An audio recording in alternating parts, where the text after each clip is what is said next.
बाल गंगाधर तिलक पर 10 वाक्य का निबंध।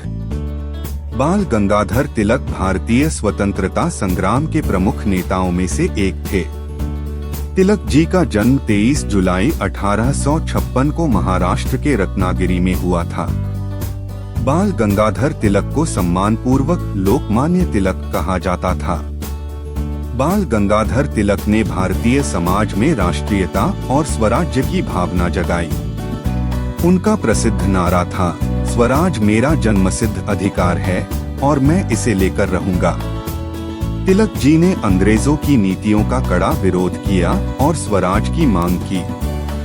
उन्होंने मराठा और केसरी नामक अखबारों के माध्यम से लोगों को जागरूक किया। तिलक शिक्षा के महत्व पर जोर देते थे और भारतीय शिक्षा प्रणाली में सुधार के पक्षधर थे।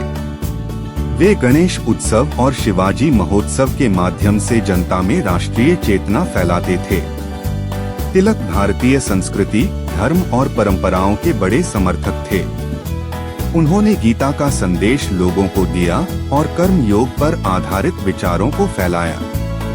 तिलक भारतीय स्वतंत्रता संग्राम में गरम दल के प्रमुख नेता थे। उन्होंने विदेशी वस्त्रों के बहिष्कार और स्वदेशी वस्त्रों के उपयोग की वकालत की।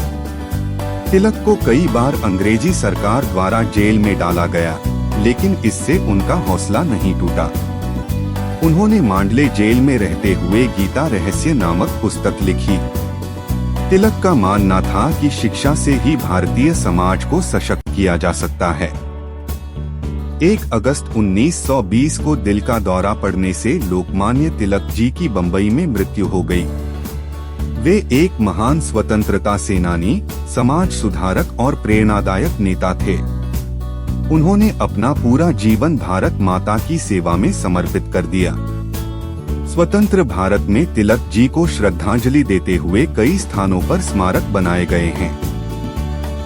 निष्कर्ष, बाल गंगाधर तिलक न केवल एक महान स्वतंत्रता सेनानी थे, बल्कि वे एक समाज सुधारक और राष्ट्रभक्त भी थे। उनके विचारों और नेतृत्व ने भारतीय स्वतंत्रता संग्राम को एक नई दिशा दी।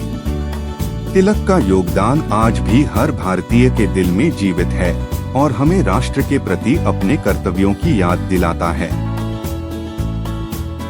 Like, comment and subscribe.